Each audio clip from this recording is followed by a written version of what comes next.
Otherwise, Hotmani, thank you very much for connecting with us today. As I said, Ikamalamu Kiftinduma, this is the ABC podcast.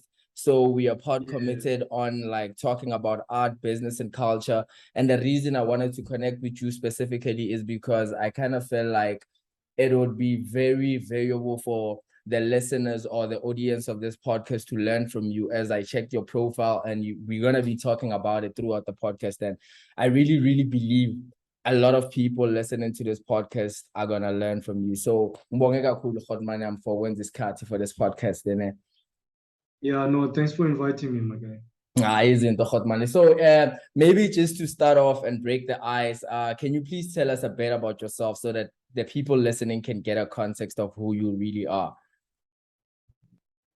No, that's a tricky question, my guy. But in a nutshell, I'm an author. I'm a self-published author. I'm a visual artist. I'm a keynote speaker, and basically, just a black man hustling. That's Um, super dope. That's super dope, man. Okay, I think you were continuing. I yeah. cut at you. Hey, Jala. Yeah, I'm saying I think you will continue and then we'll cut you later. Oh, okay. No, no, no, no, no, no. I was just in a nutshell. You know what I mean? That's what I do. And yeah, but I think more than anything, I'm responding to the times, man. I think Uh, yeah, I'm one of those people that pretty much respond to the times and do what is necessary. Whether it is in educating others in the books that I write, or whether communicating a message with the pieces that I paint, or creating income streams however I can. You know what I mean? I'm just responding to the times, man. That's super Yeah. interesting, Khodman. One thing that I've picked up from you is that most of your careers are highly linked to communications in a way. So why are you so obsessive about communicating? Look, man, the thing about it is we live in a country where it requires us to teach each other. It requires voices because we come from an era where people's voices were censored, especially black people's voices. And then unfortunately, we thought with atmosphere with democracy, then that would change. But it hasn't changed really. They may say that we've got freedom, but our voices are censored. Wow. And now and the censorship. I mean, if there was a time in music when if you were a hip hop artist, you couldn't speak against the government. If you made a song against the government, they shut it down. And I'm not talking about apartheid. I'm talking about in democracy. You know what I mean? Like post 1994, we have people like I think Abu Slicker, Squatter Camp. I think there was a song about education that he put out. It was taken off. There's many examples. If you go back, you'll hear Gucci. The censorship has always been a problem in South Africa, and which unfortunately it was the very same way that Amapunu behaved, and our politicians pretty much took that behavior. It's just that all that changed was the color of the skin, and they were made to believe that you know things have changed, but they haven't. If you speak against the government today, on certain platforms, you're censored. You're being shut up. And now the behavior has even spread towards people now, individual people. That's why now we have cancel culture, where the people have become the court, the judge, and the jury. No one even waits for you to speak your piece. If someone says this is something you've done, then people run off to Twitter and social media and they cancel you. You know what I mean? So it's all about censorship. If you say something that people don't like, it doesn't matter whether it's true or not. If they don't feel good about it, then they censor you. Wow. So in a way, people then now have become afraid to speak out, because you require a bit of tact to communicate. But unfortunately, we cannot afford to keep quiet. We have to speak. So we just have to find ways of speaking. One of those ways is by writing books. Some of those is by creating art and finding spaces in which we can then express ourselves and remind people that regardless of what's happening, the truth stays alive. The facts don't change just because people don't like them. the truth is the truth. And right now, as Black people, we are highly disadvantaged, and we disadvantage ourselves, and we are disadvantaged by those we've given authority to handle our business, our taxes, our tax money. And also, we are still disadvantaged by those who, rightfully so, in their own ways, are looking after their own kind.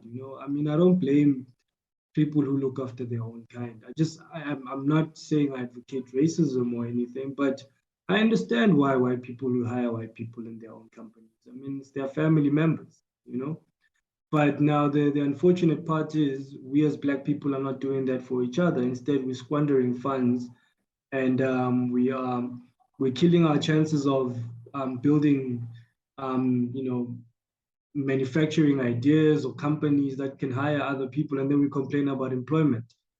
Why are we complaining about being employed by a white person when we're in a country where we can build our own things? Why do we want to be complaining about being employed by Indian people when we can build our own companies and industries? So we also ourselves need to start talking to each other njengabantu abamnyama and say, emarabhu kethu siyalahla. Le nto leyo sibaxaza ama-resources ngotshwala, ngama-trip to these expensive places just for the satisfaction of physical urges is short-sighted. We need to be building legacies that will outlast us beyond our lives and our kids' lives. So we need to communicate. We need to use those platforms to raise that awareness, to raise that consciousness, to say, listen, things are not going to change if Tinas is changing Tina ourselves. So communication is very important to me, because I feel if you have a story to tell, if you have a message to tell, then you have a responsibility to find ways to tell that story. Wow, Hotman, that's a mouthful. Otherwise, what I'm picking up from you, otherwise, more than anything, is that communication is very important for change. But now, when it comes to communication, there's one need to be skillful in terms of communication, because we all know in order to become a skillful communicator, like to write books, to be on stage, you have to have some level of skill. So what do you advise? Like, do you advise communication should come naturally, or as a person, you need to learn to be a good communicator? I like the word skill, because skill means something that can be learned. You know what I mean? Yes, you have to be very skillful so that you know how to tell the truth without misrepresenting yourself. Sometimes people want to communicate truth, but they're so angry that no one hears them beyond their anger. Or sometimes it gets very personal, that they start directing it at certain directions instead of focusing on the problem in itself. So what I would advise first and foremost is to read, man. Read. Reading is a form of programming of the mind. You're programming your mind subconsciously to be able, there's that verse in the Bible, which out of the fullness of the heart, the mouth speaks. So reading, you're filling up the heart. You know what I mean? So you don't have to think of things when it's time for you to communicate, because you're already full when yourself. Your cup is full and it's overflowing. And you don't have to worry about things to say, because you've been reading the right materials.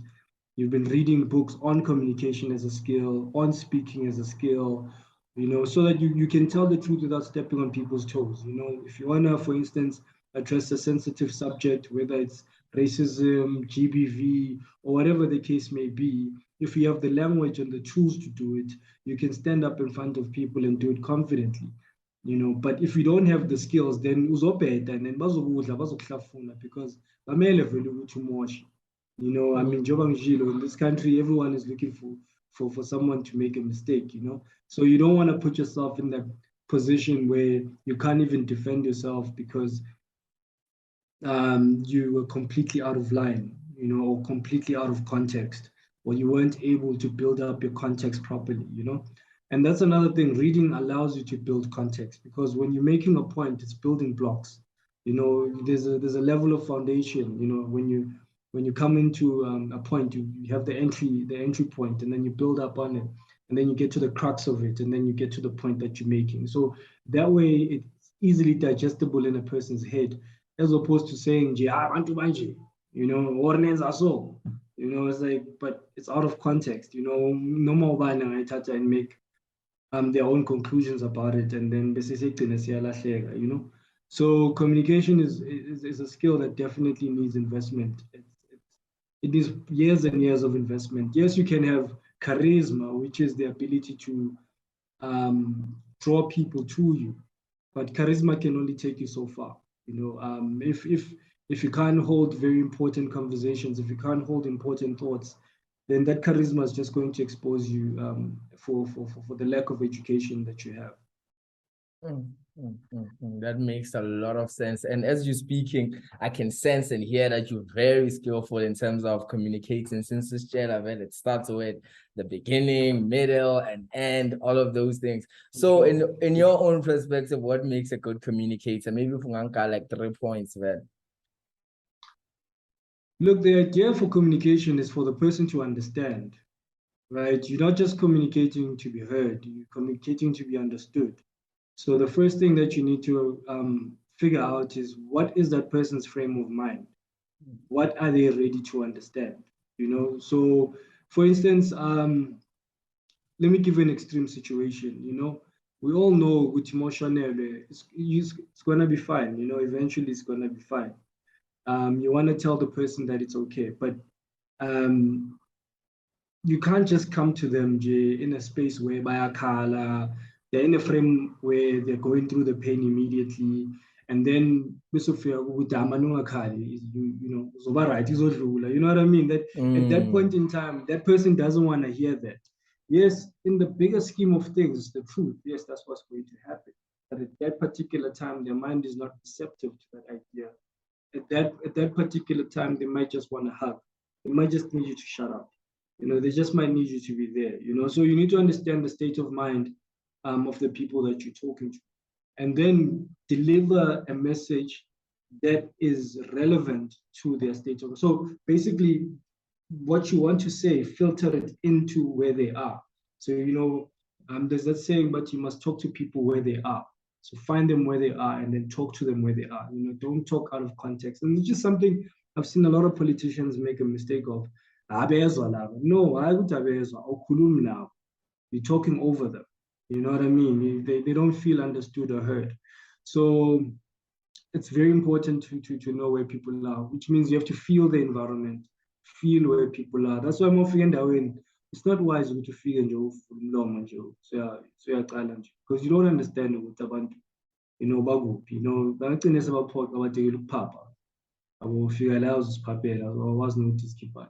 So you need to read the environment, read the room. That will help you. Once you've got that information, now you can start doing something with that information. Okay, the mood here is happy. Oh, I can crack a joke.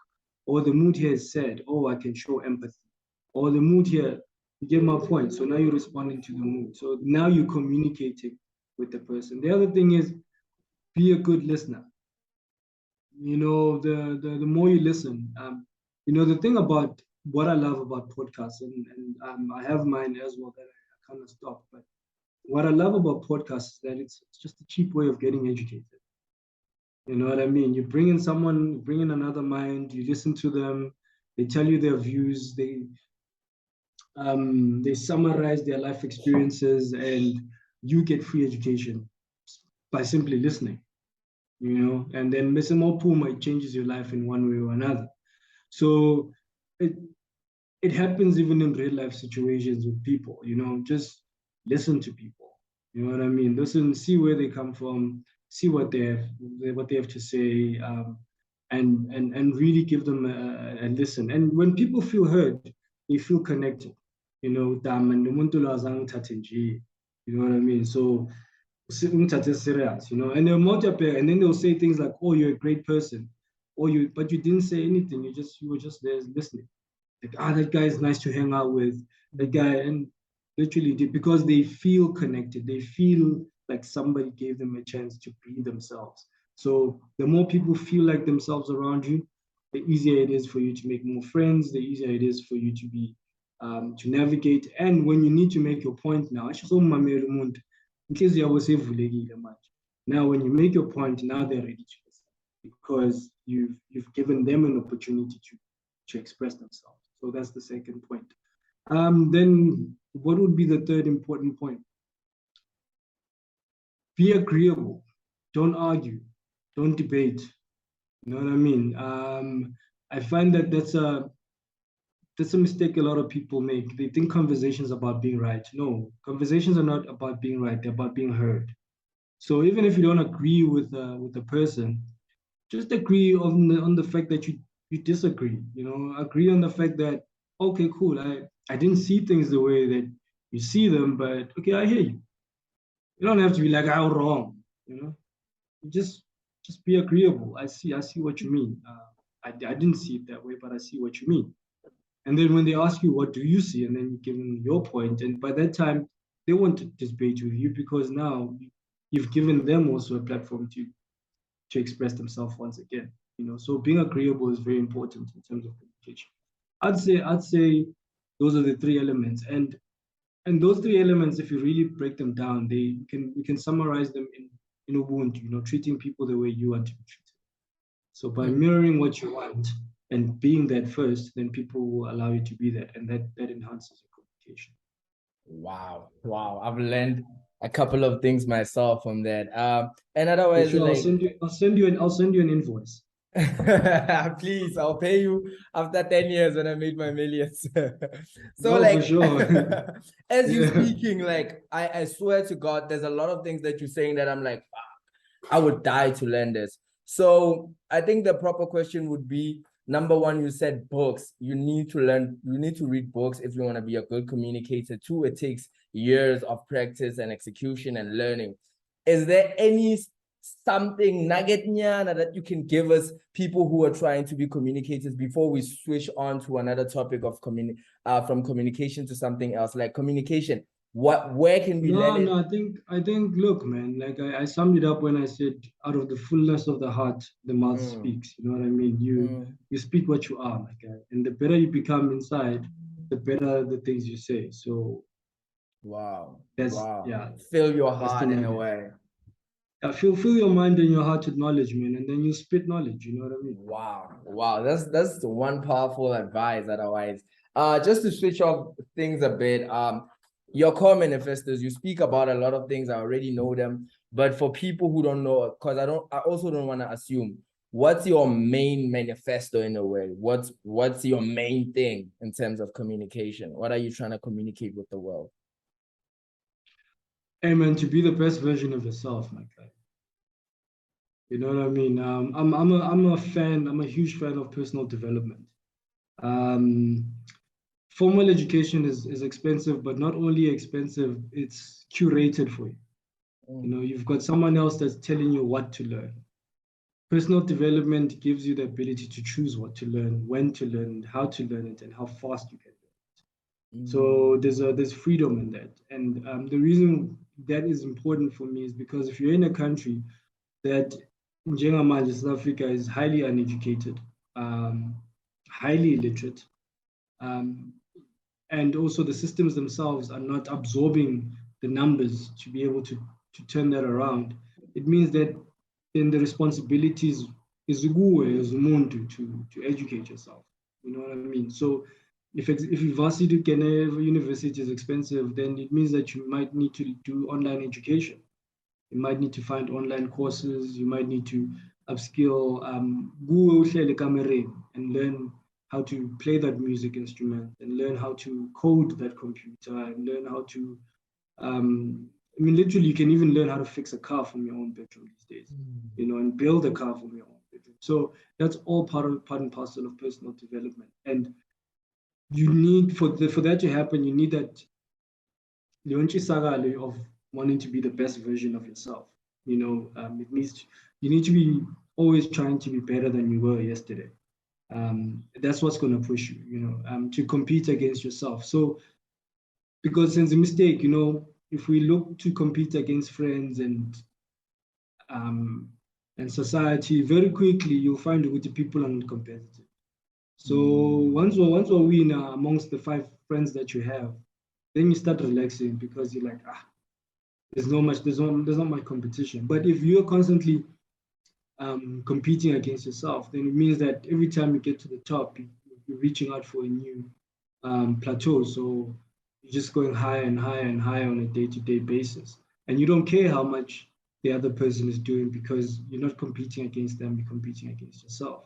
Now, if everyone takes that mentality, now we've got now a very effective and efficient society because efficient because it doesn't need much to get us going and it doesn't need much to get educated. It's inefficient in the sense that people are doing things for themselves. You don't need someone telling you to work in we are recording podcast. You know you need to do it. It's your thing. You know what I mean? So whatever other people might have as a passion, if they're on a self-development path, then they'll take up that responsibility and say, "Hey, Joe, siko, but everything is in the responsibility."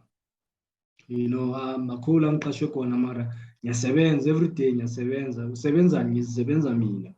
Ngizisebenza mina personally in terms of educating myself, ngizisebenza mina in terms of starting a project and finishing it, ngizisebenza mina in terms of putting it on the market and selling it, ngizisebenza mina in terms of doing it again and again and again and again. So then singasho ukuthi uyazisebenza, you're self-employed, you know what I mean? Because everything of yours, it comes back to the self.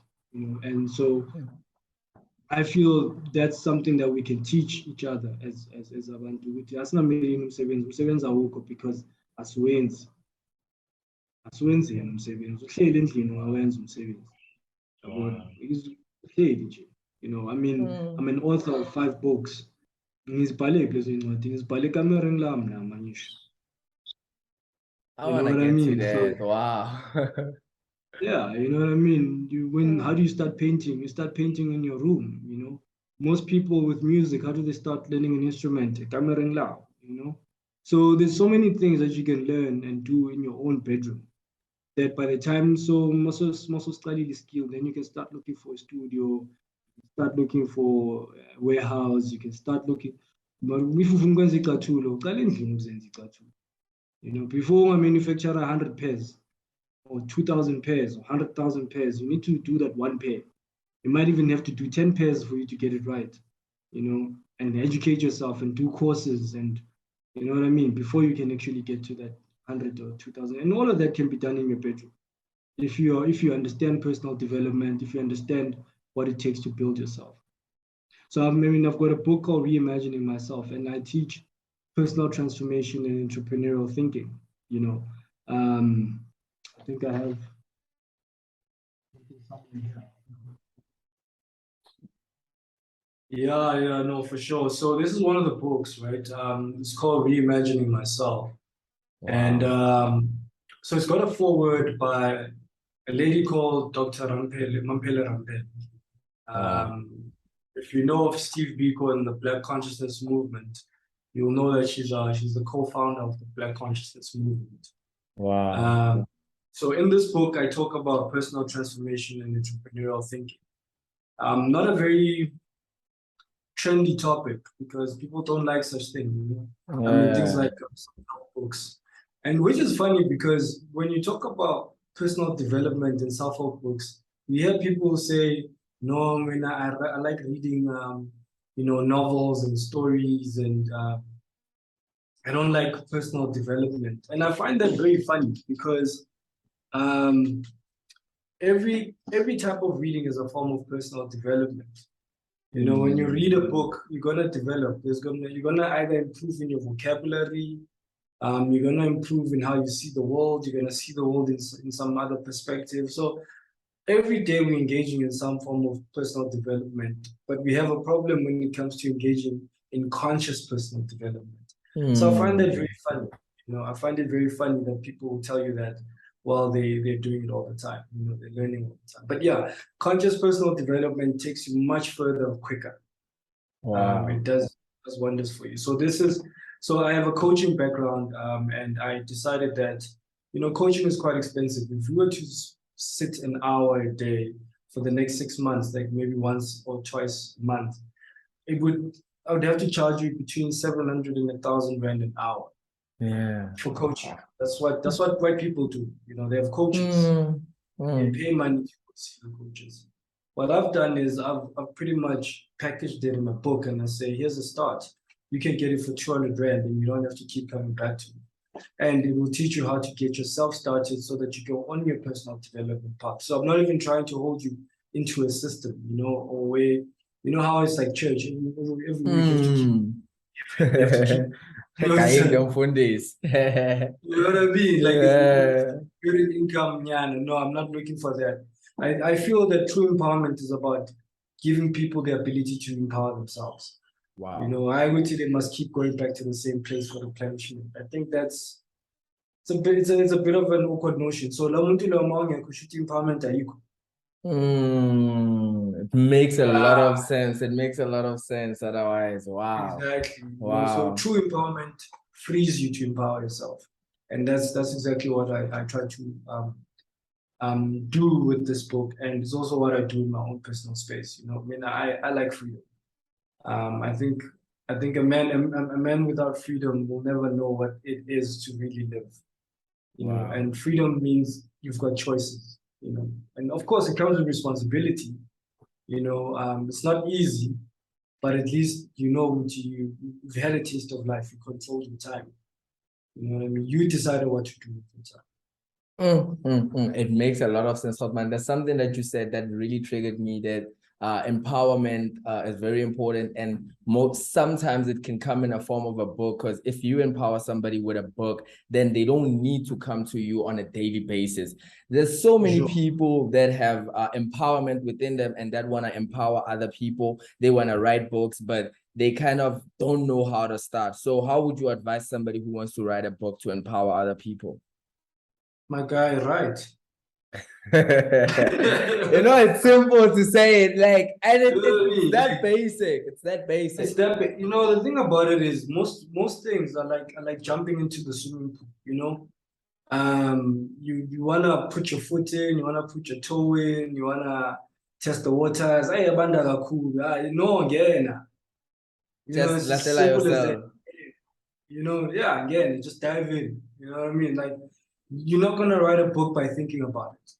You're not gonna write a book by hearing someone tell you about it. You're gonna write a book by writing it. It means that every day you're gonna write something. You're writing a page, you're writing a chapter. Even if sometimes you're writing just a short story of what happened, getting yourself into the habit of writing. You have to write for you to become a good writer. If awukwazi ukudlala kumele ukhabe uhlangane nebonda nyana ukhabe at least ukhabe. I want to talk about when uhlangana namabonda wakho ukuthi, like, when you were writing your first book, what was some of the difficult things that you encountered when writing the book? Most likely it was the fact that I didn't know what it's gonna come out like. You start with an idea, you start with the end in mind, but you have no idea what is Obanja. You know what I mean? And there's a lot of things that you don't know. So I didn't know about editing, I didn't know about proofreading, I didn't know about, so, and those are not even writing issues, those are publishing issues. Wow. Yeah, well, so, but for you to get to dealing with publishing issues, first you need to overcome writing issues. Now, I never had a problem with writing because I've always been reading and writing. If you read, you're gonna end up writing, because you have so many things that you want to express. Whether you're gonna write poetry at some point, and then eventually maybe you write raps, and then eventually you write articles, then a scale, you write. But you're gonna write because you're reading. If you're reading, you're gonna write. And you might take it as if it's not valuable, but it's kind of masamba. That skill becomes something else. Like it actually becomes what's the word again? That's a very simple word. It's a trading skill. Something that you can use, because Mafia is funny. If you're working, you write better emails, so you get things done faster. If you can write a good email, things happen for you. Wow. Yeah, because you're communicating to the heart of the person you're talking to. When someone sends a shitty email, the first line, if it doesn't make sense, then chances are you might just close it and not even look at the whole thing, because already it's put you. Yeah, you're busy. You've got 20 emails to check out, and then there's one that doesn't even have a proper intro, doesn't even have a proper salutation, and you're born and so you think to yourself, I don't want to serious in life. And then then when you have email a grand, people love reading well-written emails, with a nice touch. And then they start, okay, no, it means they can take you seriously. This person put time into what they're doing. So those things, your written language is a reflection of who you are. So if you're meticulous about it, people see it on the other end. If we are reckless about it, people see it on the other end. So it makes a lot of sense. But what if the person has knowledge, but they're not particularly good writers like you? Then in that instance, you have to write, my guy. Writing is a skill. There's no such thing as a bad writer. If you can talk, you can write. Oh, so if writing is essentially packaging the things you'd say, Momlo. Isn't it? Right? For instance, this conversation, we can transcribe it into a script. Yeah. That's a magazine interview. That's how they do it. People sit, they record, they have a conversation like this, and then they write it down. So if you can speak, if you can read, then you can write. Makes a lot of sense. Basically, if you say you can't write, all you're telling me is that you're just lazy. Because if it's a skill, you can learn it. If it's a skill, you can learn it. And there's different forms of writing. You can write novels, you can write business letters, you can write proposals. All of them are skills that can be learned. All of them. Wow. Otherwise, I think a person who has knowledge and who wants to share that knowledge in a form of a book doesn't have an excuse. Even since there's like YouTube, there's like Google, like you can get this knowledge for free. So literally, the word "I cannot" has disappeared. Ish. I say not in 2022. Yeah. I say if you can access Facebook, if you can access YouTube, then you can access anything you want.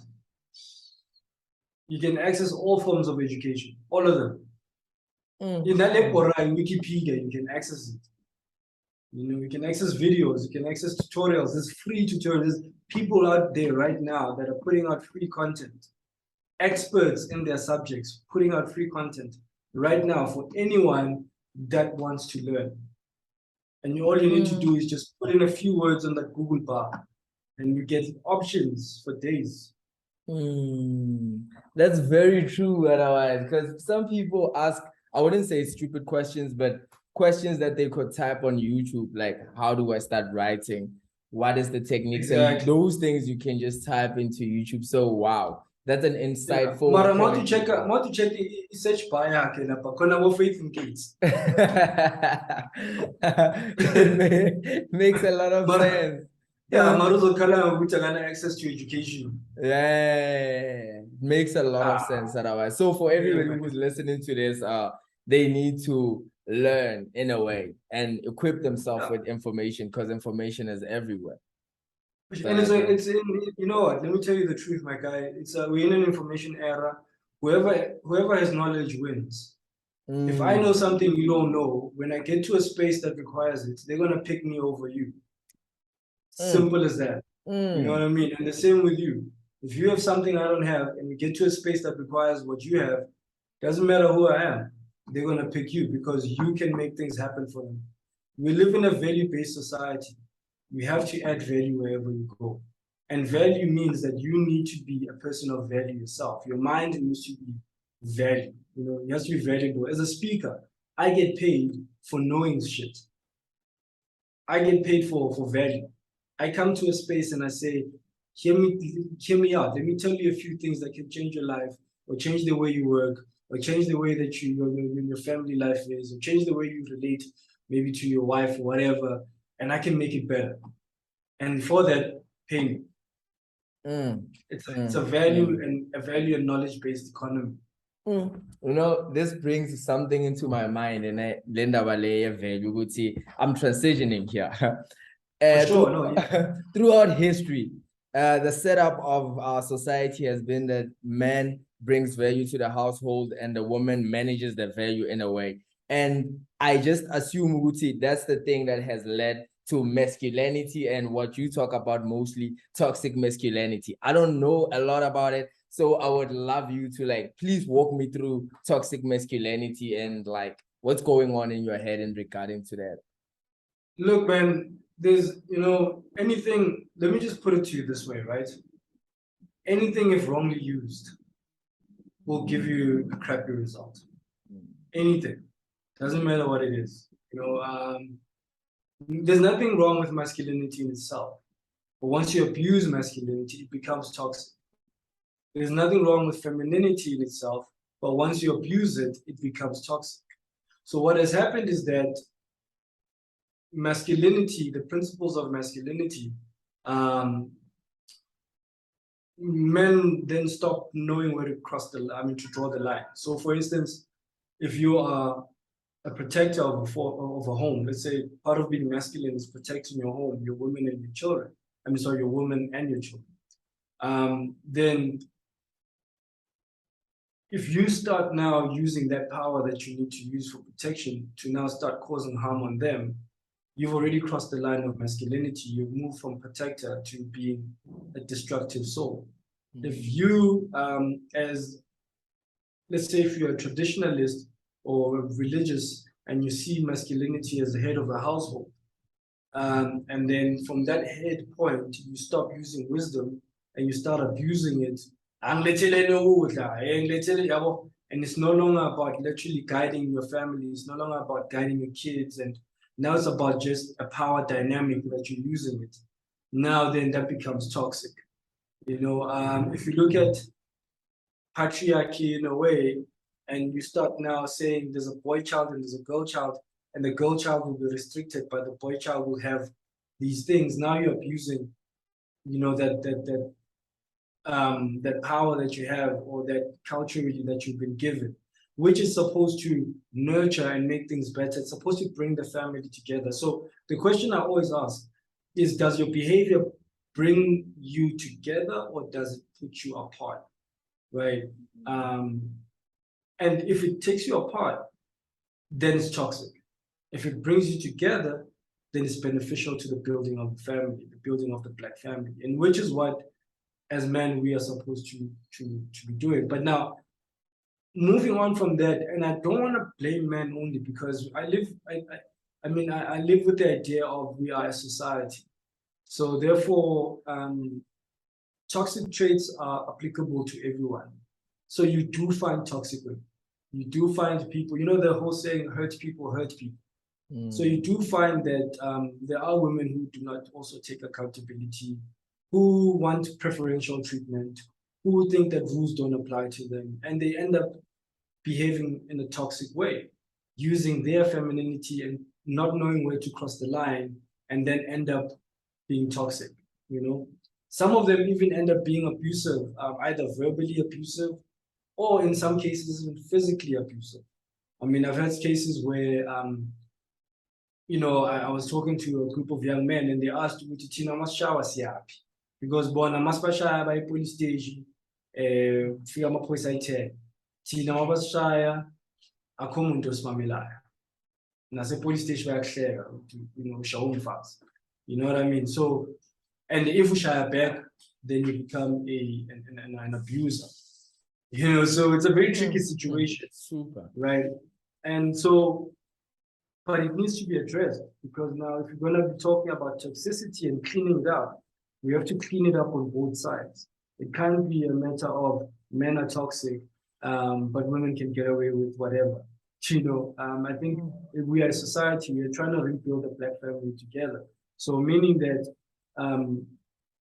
the Black woman and the Black man must find a compromising point of respect that then they can now start building together. Right. And then that when also avoiding toxic behaviors. Because in all honesty, all of us, we know when we're being toxic. All of us. There's no one who doesn't know when they're being toxic. When you're gaslighting someone, when you are all that behavior, we know it. Even women, when they are being abusive and toxic, they know it. They know it. You know what I mean? So it's not like we're talking about grown-ups, and some even push you to the point of being abusive. You know, I remember once I had a girl, and I don't know, maybe she was used to abusive boyfriends, but I had a girlfriend. Besithi masesixabana masingazwani kahle. Athi ngishaye. Athi ngishaye. And I'm like, in my mind, I'm like, all right, umuntu. You know what I mean? And I'm like, but I understood eventually, which you know, man, we are from those type of situations. So now her being has been destroyed by somebody else, you know. And on the same, if now I respond to that and I start hitting, that becomes my behavior. That means now I'm destroyed now. You know, now I have a new behavior that I didn't have, and I think it's right to hit women because that's what they want. So then it becomes a ripple effect. So low shaya, low into so low chuga, low, and then it becomes a messed up society. Kanti nje kumele kube khona umuntu oshaya impempe athi wu. Kancane, wu. And iyakhonjwana, you know, the guys bakhomba abafazi bakhomba ama-out. No, wu. It's all chill. You know, all of this at the end of the day is at the cost of the black family. So let's look at those things. Let's come back. You know what I mean? And there's a lot of things involved. There's money involved. There's personalities involved. Sometimes there's kids involved, and it's not about someone saying, "Oh no, siyabafundisa." No. It's just about just taking a break and saying, "Let's think things through and rebuild ourselves as a society." Because if the way some are corner, if you look at South Africa, maybe 50 years down the line, we'll be a shit country, man. You know what I mean? If we don't hold the family is how you build the society. Without a strong family, you don't have a strong society. That's why you look at all the other nations, and all the other races. They hold family very important. Whether you're looking at the Jews, whether you're looking at the Muslims, whether you're looking at the white people, Afrikaners, follow all of them. All of them, they one thing in focus: preserving the family. You might agree with some of their methods, you might disagree with some of their methods, but they have an intentional program of building the family, and that's why the kids then can grow up to take over the dad's companies. That's why there's always someone in a succession plan. But if you don't have a family, then there's no one to take over stuff. Then wonke umuntu endlini isidawa, abantwana abafundanga, wonke umuntu abacheri baprek. Yangithola nje like ama-reality and then akhona kuleyo prek ama time yabo, because itime alina-16 nalo libalekile, yabona, aligelezanga nalo kibo akafuni ukubatshela, nakhona kuyafana banamali angeke bayikhulise le ncosi. Yabona nje, you just keep going on. Because the black family is disintegrated, and those are the problems we have as black people right now, because there's no black family. Whether you trace it down to the fact to which it happened during apartheid, when they were moving us around, which was definitely one of the ways in which they were doing it. Now you look at it, then they make the laws. So there's this term, gynocentric, meaning that all the laws, when it comes to abantwana, favor the mother. So meaning that once again, they are there to take the father away from, you know, if she can do things to block you from seeing, you know, your child. So now that's why we also have institutions that fight for fathers to have access to their kids, because not every guy is abusive. Not every guy is a bad father, but sometimes just because the relationship didn't work out, then umuntu afile ngathi uzokhetha umntwana. And these are truths. These are not, you know, things that we make up. You know what I mean? There's guys out there who really want to take care of their kids, who don't have access to their kids because of one reason or another, you know. And then also you look at the institutions that we have, the cultural institutions that we have, with that are being abused as well, like amalobolo, itawulo, because there's no law, there's no way it's written which these are the terms and conditions of amalobolo and inhlawulo nani. So people make up numbers, and which they can use against you. You've got a bunch of people that will make up, oh no, our culture says this, our culture says that, our culture says this, not it's all, there's no documented framework for ilobolo, there's no documented framework for inhlawulo. And also, even the idea of damages, it's an insult. What has been damaged? You know what I mean? Like now you already have a girl feeling that she's damaged property. That's terrible for their self-esteem, simply because she fell pregnant out of wedlock. And now then the kid growing out of wedlock now has to be paid damages for. Can't we as a society change that and have a very positive approach to it? Because we are welcoming life that is going to extend the families, and this child needs to grow up in an environmental town. But now the whole situation is seen as damages. And that's why the young boys are scared of reporting the situation, because that's the language, but Wow. I'm getting so much insight from this otherwise, and there's so many things that you're saying that I was supposed to ask you, and it's just information on information, which is so valuable. There's this thing is in Mogoti, you said tradition doesn't have any laws, so we don't have stipulations and veils of tradition. So do you think tradition adds to the toxic masculinity in a way?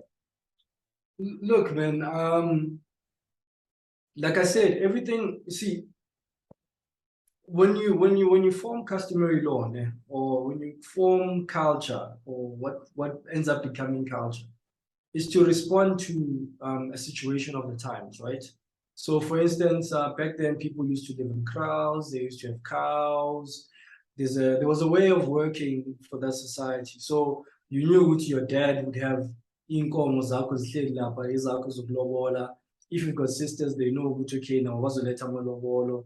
So now mokhula uyazilusa le nkomo lezi, so that uyazi ukuthi le nkomo lezi ngeziyi-2 ngiqala ngiya-investa amanzi ukuzikhulisa ukuthi the day ngifuna ukuyolobola le nkomo zizabe seziyi-10 or 11 or whatever the number is, so that I can go do that. So that was the system of the times. Now we're an evolving society, and we evolved even outside of our will because we were forced to evolve.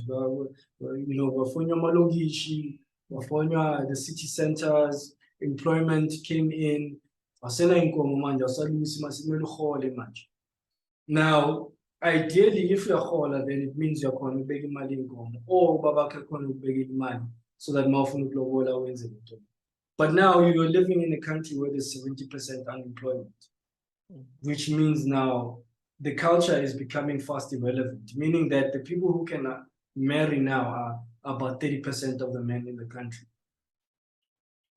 So what does that do to then the family structure?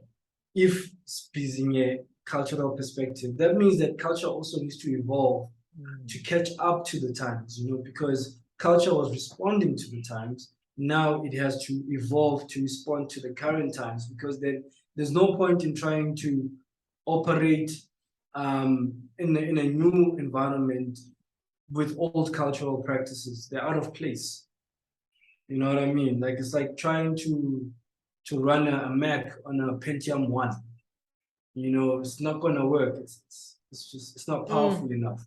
So if we want to strengthen ourselves as a society, then we need to, the leaders of the customary leaders, the leaders of customary law need to sit down and have imbizo, where you call AbeZulu, AbeSuthu, AbaTswana, all the customary owners of knowledge, and then form a document of saying, okay, traditionally, this is how we used to do things. This is the reason why we used to do things.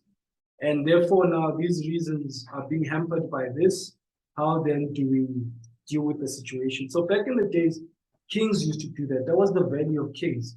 People would come, so a king would have a court. They would have a court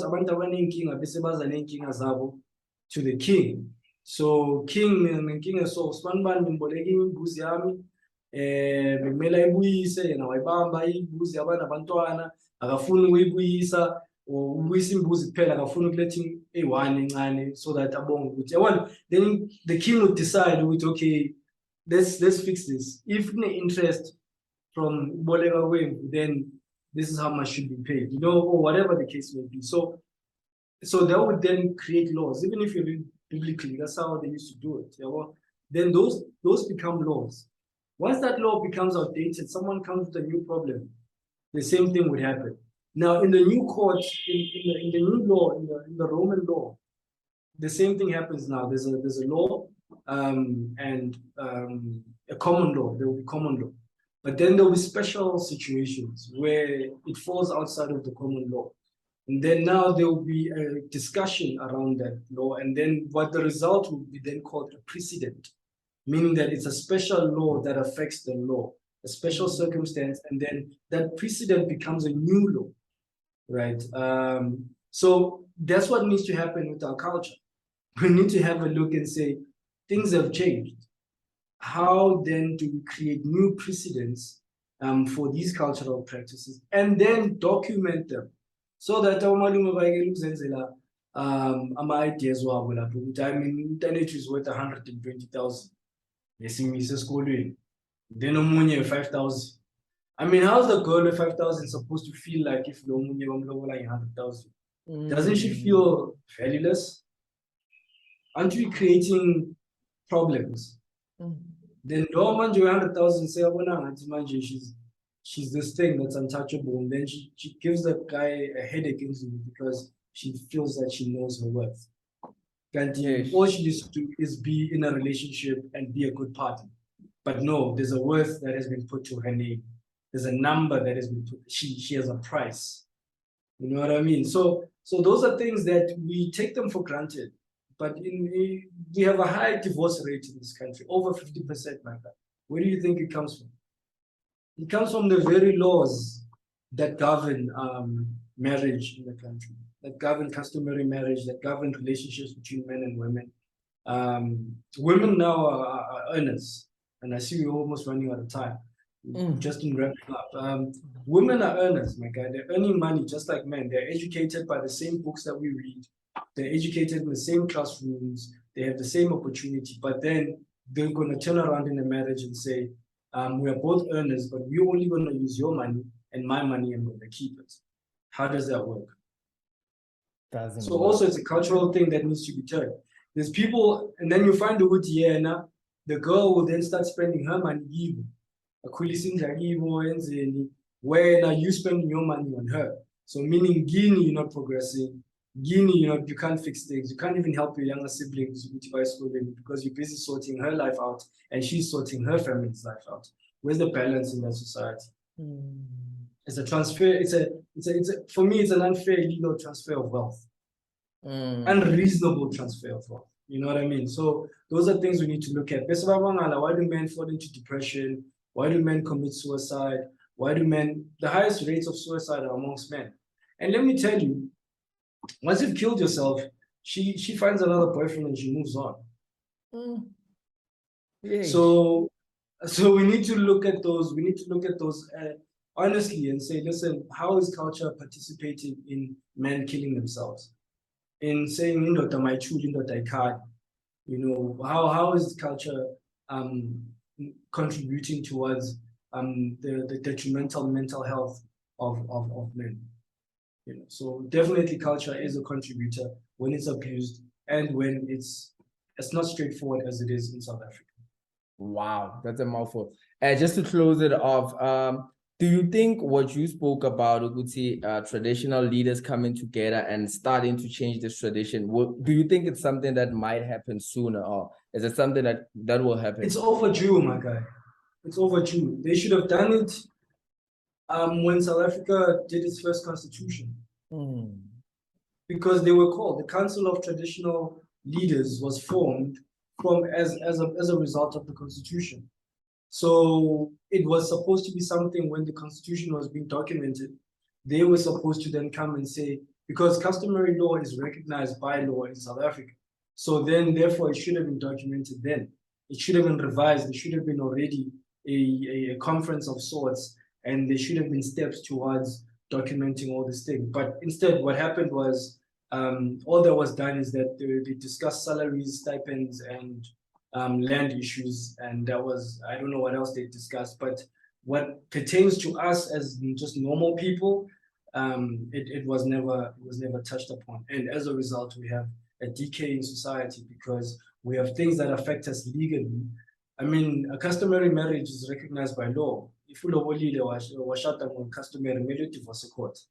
If you are showing umuntu okhona ngathatha 50% of your assets, so meaning there's a legal implication to it. So why can't it then be structured legally as well if it has legal? It's too loose for it to impact our lives like that, and it's really unfair on the people. So using the the leaders as leaders must take responsibility to say, for our tribes to coexist peacefully, there needs to be a framework that matters. Even down to what happens when what happens to what happens, you know what I mean? Like down to that, like how to cross, how do the negotiations go? We need all of that documented. And they are the ones that can do that. And they should be doing that. Yo, this is so dope. Since I feel like the young generations are the ones that are asking the right questions, don't you think, as young as we are, we need to be the traditional leaders in a way? I don't know how to phrase that question, but these things are position based, my guy. These things are position based. Me and Jangwa is going to get to the House of Traditional Leaders and Kulmena So once again, that's where culture starts. You might have the knowledge, you might have the thinking, you might have the brain. Mara uba. It's not my place. So all we can do, Tina, is talk from the outside and say, but these are the problems and grievances that we have. One, it's for them as leaders, because it's an institution, it's how it's designed. You know what I mean? It's how it's designed. They designed it that way, which is apparently anyway. Or invitation anyway, or whatever, however it works, but I don't have access to it. There's no one I can call right now and say, this is a conversation I want to have with all the traditional leaders. It makes a lot of sense. Yeah, but we need as a youth to make plans, because our future is ours. Like the future is ours in a way, and all these traditional leaders that are old people are gonna be dead by the time we are in power, or we are old in a way. So look, I think the beautiful thing about it is we live in a dual system in South Africa. Just in closing, we live in a dual system whereby we do have traditional ways of doing things, but also you can also choose not to subscribe.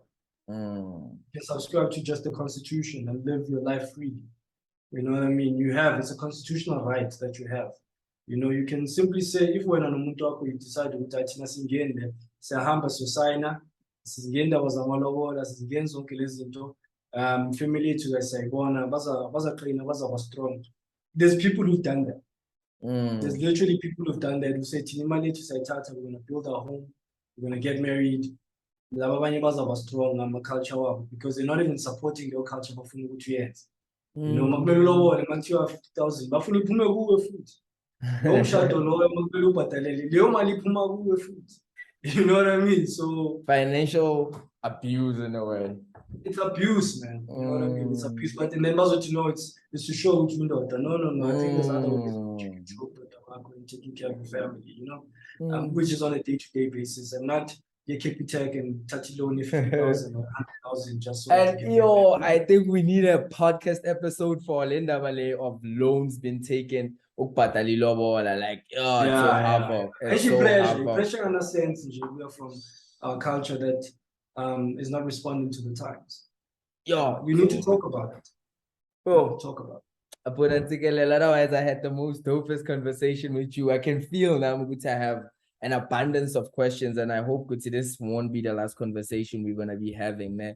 Obviously, due to time, we have to cut it, but maybe just for value sake, can you please tell us where we can find you, so that if Sifuna Ugus were more on these topics, Singapore will consume content there? I post videos on YouTube. So if you just search my name, Ntsikelelo Mzibomvu, you'll find some videos. There's a project that I'm working on. I'm on Insta, Ntsikelelo underscore Yomzi. I also have my art page, Ntsikelelo Mzibomvu underscore art. And you can find me on Facebook as well. I'm not too active on Twitter. Those streets tend to be very rough. And reasoning sometimes is not the best ability, but I will get on and engage in them in the proper way soon. So, but yeah, I'm around on social media and you can definitely find me.